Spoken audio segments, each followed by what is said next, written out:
Hello my dear friends. നമ്മൾ ഇന്ന് പുതിയൊരു ചാപ്റ്ററിലേക്ക് കടക്കുകയാണ്. ഓപ്പറേറ്റിംഗ് കോസ്റ്റിംഗ് എന്ന് പറയുന്ന പുതിയൊരു ചാപ്റ്റർ. അതിന്റെ തിയറി ആണ് ഇന്ന് ഈ വീഡിയോയിൽ ചെയ്തിട്ടുള്ളത്. നോക്കാം നമുക്ക്. Operating costing. Operating costing is a method of costing employed in concerns which are engaged in rendering services rather than producing goods. അതായത് എവിടെയാണ് നമ്മൾ ഈ ഓപ്പറേറ്റിംഗ് കോസ്റ്റിംഗ് മെത്തേഡ് ഉപയോഗിക്കുന്നത്? അതായത് ഏത് സ്ഥാപനങ്ങളിലാണോ ഗുഡ്സ് പ്രൊഡ്യൂസ് ചെയ്യാതെ സർവീസ് പ്രൊവൈഡ് ചെയ്യുന്ന സ്ഥാപനങ്ങൾ, അവിടെയാണ് നമ്മൾ ഓപ്പറേറ്റിംഗ് കോസ്റ്റിംഗ് യൂസ് ചെയ്യുന്നത്. This method is used to ascertain the cost of rendering a particular service. ഒരു പെർട്ടിക്കുലർ സർവീസ് പ്രൊവൈഡ് ചെയ്യാനായിട്ട് വരുന്ന കോസ്റ്റ് എത്രയാണെന്ന് കണ്ടുപിടിക്കുക. അതിനാണ് നമ്മൾ ഈ മെത്തേഡ് യൂസ് ചെയ്യുന്നത്. The cost of providing a service is known as operating cost. അപ്പോ ഒരു സർവീസ് കൊടുക്കാൻ വേണ്ടി വരുന്ന കോസ്റ്റിനെയാണ് ഓപ്പറേറ്റിംഗ് കോസ്റ്റ് എന്ന് പറയുന്നത്. The method of ascertaining operating cost is known as operating cost. അല്ലെങ്കിൽ നമുക്ക് എന്ത് പറയാം, ഒരു കോസ്റ്റ് കണ്ടുപിടിക്കാനായിട്ട് ഓപ്പറേറ്റിംഗ് കോസ്റ്റ് അസർടെയിൻ ചെയ്യാൻ കണ്ടുപിടിക്കാനുള്ള മെത്തേഡിനെ ഓപ്പറേറ്റിംഗ് കോസ്റ്റിംഗ് എന്ന് പറയുന്നു. ഇത് തന്നെയാണ് അതിന്റെ ഡെഫിനേഷനിലും പറയുന്നത്.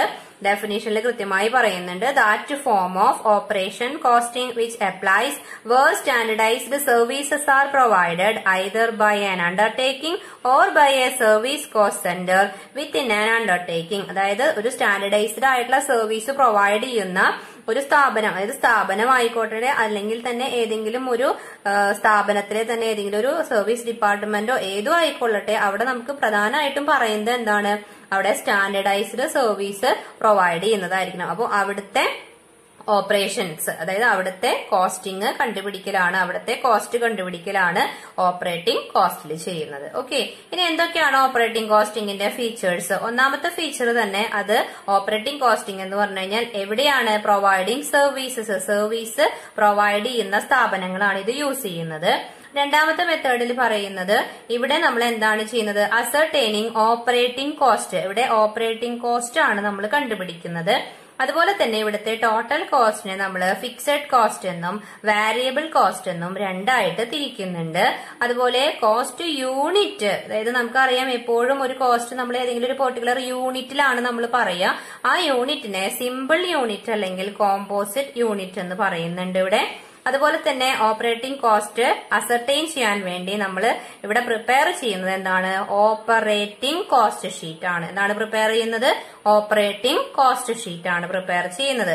അതുപോലെ കോസ്റ്റ് പെർ യൂണിറ്റ് കണ്ടുപിടിക്കാൻ വേണ്ടി നമ്മൾ എന്താ ചെയ്യുന്നത്, dividing the total cost by the number of cost unit. Total കോസ്റ്റിനെ എന്തുകൊണ്ട് ഡിവൈഡ് ചെയ്യാണ്, നമ്പർ ഓഫ് കോസ്റ്റ് യൂണിറ്റ് കൊണ്ട് ഡിവൈഡ് ചെയ്യാണ്. അപ്പൊ ഇത്രയും കാര്യങ്ങളാണ് ഓപ്പറേറ്റിംഗ് കോസ്റ്റിംഗിൽ പ്രധാനമായിട്ട് നമ്മളോട് പറയുന്നത്.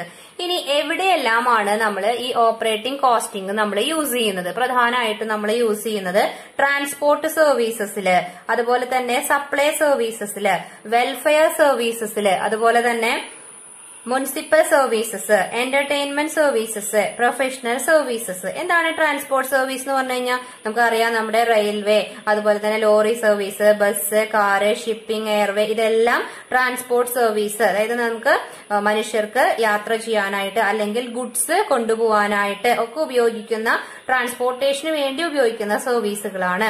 പിന്നെ വരുന്നതാണ് സപ്ലൈ സർവീസ്. എന്താണ് സപ്ലൈ സർവീസ്? നമുക്കറിയാലോ, ഇലക്ട്രിസിറ്റി, വാട്ടർ, ഗ്യാസ്, ഇതൊക്കെ എന്താണ് സർവീസ് പ്രൊവൈഡ് ചെയ്യുന്നവരാണ്. അപ്പൊ ഇവരും ഓപ്പറേറ്റിംഗ് കോസ്റ്റിംഗ് ആണ് യൂസ് ചെയ്യുന്നത്. അതുപോലെ വെൽഫെയർ സർവീസ്, അതായത് നമുക്ക് ക്ഷേമം നൽകുന്ന സർവീസുകൾ, ഏതാ, hospital, canteen, school, college, library, hotel, ഇവരൊക്കെ ഇതിൽ പെടുന്നവർ തന്നെയാണ്, സർവീസ് പ്രൊവൈഡ് ചെയ്യുന്നവരാണ്. അല്ലാതെ ഇവിടെ പ്രത്യേകിച്ച് നമ്മൾ ഗുഡ്സ് പ്രൊഡ്യൂസ് ചെയ്ത് വിൽക്കുക എന്നുള്ളതല്ല, ഇവരെല്ലാം ചെയ്യുന്നത് എന്താണ്, സർവീസ് ആണ്. പിന്നെ municipal service, road maintenance, street lighting etcetera. അതുപോലെ എന്റർടൈൻമെന്റ് സർവീസ്, സിനിമ, തിയേറ്റർ, അതൊക്കെയാണ് ഇവിടെ ഉദ്ദേശിക്കുന്നത്. പിന്നെ professional service, management consultant, legal services, accounting, ഇവരെല്ലാം ചെയ്യുന്നതും എന്ത് തന്നെയാണ്, സർവീസ് ആണ് ഇവരെല്ലാം ചെയ്യുന്നത്. ഇനി ഓപ്പറേറ്റിംഗ് കോസ്റ്റ് യൂണിറ്റ്, നമുക്കറിയാം ഓരോ കോസ്റ്റും നമുക്ക് കണ്ടുപിടിക്കണമെങ്കിൽ ഒരു പെർട്ടിക്കുലർ യൂണിറ്റ് ഉണ്ടായിരിക്കണം, അല്ലെ? സ്യൂട്ടബിൾ കോസ്റ്റ് യൂണിറ്റ് വളരെ അത്യാവശ്യമാണ്. അപ്പൊ ഇവിടെ നമ്മൾ പ്രധാനമായിട്ടും നമ്മൾ പറയുന്നത് the unit may be simple cost unit or composite. ഒന്നെങ്കിൽ സിമ്പിൾ കോസ്റ്റ് അല്ലെങ്കിൽ കോസ്റ്റ് യൂണിറ്റ് ആണ് നമ്മൾ പ്രധാനമായിട്ടും ഇവിടെ ഉപയോഗിക്കുന്നത്. നമ്മൾ സാധാരണ ഈ ഓപ്പറേറ്റിംഗ് കോസ്റ്റിംഗിൽ കോമ്പൗണ്ട് യൂണിറ്റ് ആണ് കേട്ടോ സാധാരണയായിട്ട് യൂസ് ചെയ്യുന്നത്. ഓക്കെ, അപ്പൊ ഇത്രയാണ് ഓപ്പറേറ്റിംഗ് കോസ്റ്റിംഗിന്റെ പ്രധാനപ്പെട്ട തിയറി പോർഷൻ വരുന്നത്. ഓക്കെ, നമ്മൾ കോസ്റ്റ് യൂണിറ്റ് വേണമെന്ന് പറഞ്ഞു അല്ലെ. അപ്പൊ പ്രധാനമായിട്ടും കുറച്ച് കോസ്റ്റ് യൂണിറ്റുകളെ പരിചയപ്പെടുത്തുകയാണ്. ഇപ്പൊ പാസഞ്ചർ ബസ് അല്ലെങ്കിൽ ട്രെയിൻ. നമുക്കറിയാം ബസ് ആണെങ്കിൽ ബസ്സിൽ നമ്മൾ യാത്രക്കാര് യാത്ര ചെയ്യുന്നു. അപ്പൊ അവിടെ കോസ്റ്റ് യൂണിറ്റ് ആയിട്ട് യൂസ് ചെയ്യുന്നത് എന്താണ്? Passenger kilometre. അതായത് 1 കിലോമീറ്റർ സഞ്ചരിക്കാൻ ഒരു പാസഞ്ചർക്ക് വരുന്ന ചിലവ്, അതാണ് പാസഞ്ചർ കിലോമീറ്റർ. എന്നാൽ ടാക്സി അല്ലെ, ടൂറിസ്റ്റ് ബസ്സോ ടാക്സി ഇതൊക്കെ ആണെങ്കിൽ, കാറൊക്കെ ആണെങ്കിൽ അവിടെ എന്തിന്റെ അടിസ്ഥാനത്തിലാണ്? എത്ര കിലോമീറ്റർ ദൂരം ഓടാൻ അല്ലെ, അങ്ങനെയാണ് നമ്മൾ അവിടെ യൂസ് ചെയ്യുന്നത്. അവിടെ അല്ലാതെ ഒരാൾക്ക് എന്നുള്ളതല്ല. പക്ഷെ ബസ്സിലാവുമ്പോൾ നമ്മൾ ഒരു പാസഞ്ചർക്ക് 1 കിലോമീറ്റർ എന്നാണ്. അതുപോലെ ലോറി അല്ലെങ്കിൽ ട്രക്ക് ഒക്കെ ആവുമ്പോൾ അവിടെ നമ്മള് ഗുഡ്സുകൾ കൊണ്ടുപോവാണ് അല്ലെ. അപ്പൊ അവിടെ നമ്മള് ടൺ കിലോമീറ്റർ ആണ് യൂണിറ്റ് ആയിട്ട് ഉപയോഗിക്കുന്നത്. ഇനി ഹോസ്പിറ്റലൊക്കെ ആണെങ്കിലോ ബെഡ് അല്ലെ, ഒരു ബെഡിന് ഒരു ദിവസത്തേക്ക് അല്ലെ. ഒരു പേഷ്യന്റിന് ഒരു ദിവസത്തേക്ക്, അല്ലെങ്കിൽ പെർ ഓപ്പറേഷൻ ഒരു ഓപ്പറേഷന് ഇത്ര രൂപ. അപ്പൊ ഈ രീതിയിലാണ് അവിടെ നമ്മൾ കോസ്റ്റ് യൂണിറ്റ് എടുക്കുന്നത്. ഇനി ഇലക്ട്രിസിറ്റി കമ്പനി ആണെങ്കിലോ അവിടുത്തെ യൂണിറ്റ് എന്താണ്? KWH എന്നാണ്, കിലോ വാട്ട് അവർ അല്ലെ. ഇനി ക്യാൻറ്റീനൊക്കെ ആണെങ്കിൽ പെർ മീൽ, ഒരു മീലിന് ഇത്ര രൂപ, അല്ലെങ്കിൽ ഒരു കപ്പ് ചായക്ക് ഇത്ര കോസ്റ്റ്. അപ്പൊ അവിടുത്തെ കോസ്റ്റ് യൂണിറ്റ് ഇതാണ്. ഹോട്ടലാണെങ്കിലോ റൂം പെർ ഡേ അല്ലെ, ഒരു ദിവസത്തേക്ക് ഒരു റൂമിന് ഇത്ര രൂപ. അപ്പൊ അവിടെ cost unit room per day ആണ്. നീ സിനിമ ഹാളൊക്കെ ആണെങ്കിൽ എങ്ങനെയാ? നമ്മൾ ഒരു ഷോക്ക് അല്ലെ, ഒരാൾക്ക് ഒരു ഷോക്ക് ഇത്ര രൂപ എന്നാണ് പറയാ. അതുപോലെ സ്കൂൾ അല്ലെങ്കിൽ കോളേജ് ഒക്കെ ആണെങ്കിലോ പെർ സ്റ്റുഡന്റ്, ഒരു സ്റ്റുഡന്റിന് ഇത്ര ഫീസ് എന്നാണ് പറയാ. അപ്പൊ ഇത് സിമ്പിൾ ആണ്. നമുക്ക് ഇത് കാണുമ്പോൾ തന്നെ നമുക്ക് ഇതിന്റെ യൂണിറ്റ് ഒക്കെ നമുക്ക് എല്ലാവർക്കും അറിയാവുന്നതാണ്. ഇനി എന്താണ് ട്രാൻസ്പോർട്ട് കോസ്റ്റിംഗ് എന്നുള്ളത് പറയാണ്. ട്രാൻസ്പോർട്ട് കോസ്റ്റിംഗ് എന്ന് പറഞ്ഞു കഴിഞ്ഞാല് ആര് ഫോളോ ചെയ്യുന്നതാണ്? ട്രാൻസ്പോർട്ട് കമ്പനീസ് ഫോളോ ചെയ്യുന്ന ഓപ്പറേറ്റിംഗ് കോസ്റ്റിംഗ് സിസ്റ്റം ആണ്. എന്തിനാണ് ഈ ട്രാൻസ്പോർട്ട് കോസ്റ്റിംഗ്? അവിടെ എന്താ ചെയ്യുന്നത്? Cost of carrying people or goods. ഒന്നുകിൽ വ്യക്തികൾ അല്ലെങ്കിൽ ഒന്നുകിൽ യാത്രക്കാർ എന്ന് പറയും, അല്ലെങ്കിൽ അവിടെ എന്തായിരിക്കും കൊണ്ടുപോകുന്നുണ്ടാവുക? ഗുഡ്സ് ആയിരിക്കും കൊണ്ടുപോകുന്നുണ്ടാവുക. അപ്പോൾ ഈ ഓപ്പറേറ്റിംഗ് കോസ്റ്റിംഗ് ആരൊക്കെയാണ്? റെയിൽവേ, റോഡ്വേ, വാട്ടർവേ, എയർവേ, ഇതിലേതിലും ഇവരൊക്കെ യൂസ് ചെയ്യുന്നത് ഏതാണ്? ട്രാൻസ്പോർട്ട് കോസ്റ്റിംഗ് ആണ്. ഇനി എന്താണ് ഈ ട്രാൻസ്പോർട്ട് കോസ്റ്റിംഗിന്റെ പ്രധാനപ്പെട്ട ഒബ്ജക്റ്റീവ്സ് എന്ന് പറയുന്നത്? പ്രധാനപ്പെട്ട ഒബ്ജക്റ്റീവ്സ് എന്ന് പറയുന്നത് ഒന്നാമത്തെ ഒബ്ജക്റ്റീവ് തന്നെ എന്താണ്? ഒരു പാസഞ്ചറെ കൊണ്ടുപോവാൻ അല്ലെങ്കിൽ ഒരു ഗുഡ്സ് കൊണ്ടുപോവാൻ എത്ര കോസ്റ്റ് വരുന്നു എന്നുള്ളത് കണ്ടെത്തലാണ്. To ascertain cost for carrying passengers or goods. Then to fix the rate for carrying passengers or goods, അല്ലെങ്കിൽ പാസഞ്ചറെയോ ഗുഡ്സോ കൊണ്ടുപോകാനായിട്ട് എത്ര റേറ്റ് നമുക്ക് ഫിക്സ് ചെയ്യണമെന്ന് കണ്ടുപിടിക്കാം. അതുപോലെ തന്നെ compare the cost of operating different vehicle. പല വാഹനങ്ങളില് ഏത് രീതിയിലാണ് കോസ്റ്റ്, അവ തമ്മിൽ നമുക്ക് എന്ത് ചെയ്യാൻ പറ്റും? കമ്പയർ ചെയ്യാനായിട്ട് ഇത് ഉപകരിക്കുന്നുണ്ട്. അതുപോലെ തന്നെ compare the cost of operating one mode of transport with other mode. ഒരു മോഡ് ഓഫ് ട്രാൻസ്പോർട്ടിനെ മറ്റൊന്നുമായിട്ട് നമുക്ക് എന്ത് ചെയ്യാം? കമ്പയർ ചെയ്യാനായിട്ട് ഉപയോഗിക്കാം. അതുപോലെ തന്നെ to control various cost incurred for operating vehicle. ആ വാഹനങ്ങൾ നമുക്ക് വാഹനങ്ങള് അത് ഓപ്പറേറ്റ് ചെയ്യാനായിട്ട് പലതരത്തിലുള്ള കോസ്റ്റുകൾ വരുന്നുണ്ട് അല്ലെ. ആ കോസ്റ്റുകളെ നമുക്ക് കൺട്രോൾ ചെയ്യാനും നമ്മൾ ഈ ട്രാൻസ്പോർട്ട് കോസ്റ്റിംഗ്, അതും എന്തിന്റെ ഒബ്ജക്റ്റീവിൽ വരുന്നതാണ്? ട്രാൻസ്പോർട്ട് കോസ്റ്റിംഗിന്റെ ഒബ്ജക്റ്റീവ് ആണ്. ഓക്കെ, ഇതാണ് പ്രധാനമായിട്ട് ട്രാൻസ്പോർട്ട് കോസ്റ്റിംഗിന്റെ ഒബ്ജക്റ്റീവ്സ് പറയുന്നത്. ഈ ഒരു ഓപ്പറേറ്റിംഗ് കോസ്റ്റ് ഷീറ്റില് നമ്മൾ പ്രധാനമായിട്ടും പരിചയപ്പെടേണ്ട കുറച്ച് ഐറ്റംസ് ആണ് പറയുന്നത്.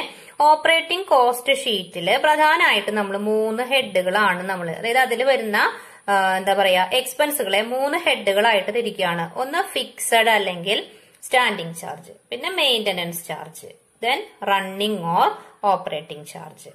ഇത് തിയറി പോയിന്റ് ഓഫ് വ്യൂലാണ് കേട്ടോ 3 ഹെഡുകൾ വരുന്നത്. നമ്മൾ പ്രോബ്ലംസ് ചെയ്തു തുടങ്ങുമ്പോൾ ഇതെല്ലാം കൂടി 2 ഹെഡുകളേ ഉള്ളൂ, ഫിക്സഡും വേരിയബിളും. അപ്പൊ ഇത് തിയറി പറയാനായിട്ട് നമുക്ക് തിയറി ക്വസ്റ്റ്യൻ ചോദിച്ചാൽ എഴുതാൻ വേണ്ടിയാണ് പറയുന്നത്. എന്താണ് ഫിക്സഡ് അല്ലെങ്കിൽ സ്റ്റാൻഡിംഗ് ചാർജ് എന്ന് പറഞ്ഞു കഴിഞ്ഞാൽ? ഫിക്സഡ് ചാർജ് എന്ന് പറഞ്ഞാൽ എന്തായിരിക്കും?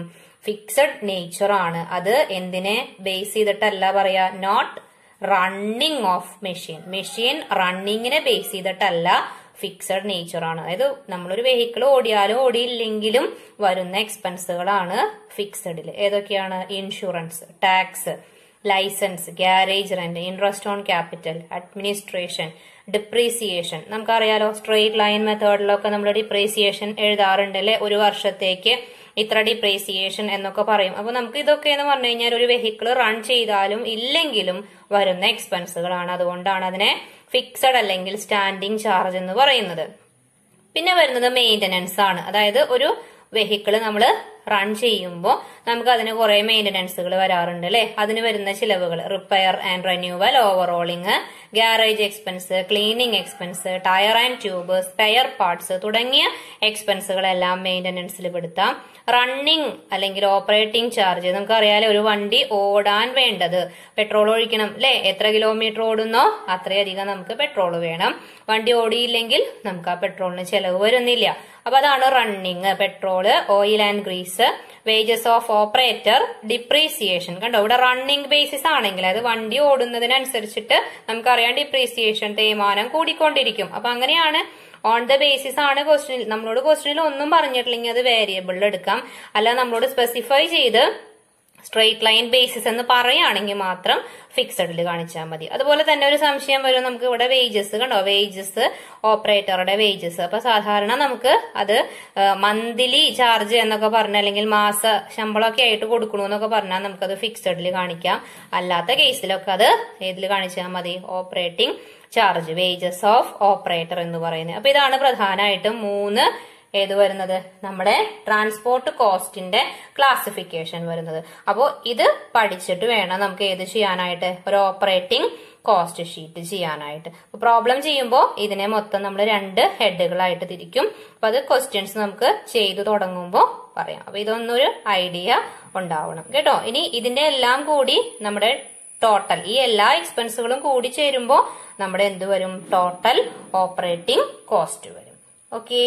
അപ്പൊ അത് അടുത്ത വീഡിയോയിൽ നമുക്ക് ഇതിന്റെ പ്രോബ്ലംസ് എങ്ങനെയൊക്കെയാണ് ചെയ്യേണ്ടതെന്ന് നോക്കാം. അപ്പൊ ഇത് ജസ്റ്റ് ഒരു തിയറി ഒന്ന് പറഞ്ഞു എന്നേ ഉള്ളൂ, ഓപ്പറേറ്റിംഗ് കോസ്റ്റിംഗുമായിട്ട് ബന്ധപ്പെട്ട് വരുന്ന പ്രധാന തിയറികൾ. അപ്പൊ നമുക്ക് പ്രോബ്ലംസ് അടുത്ത വീഡിയോയിൽ ചെയ്യാം. Okay, thank you.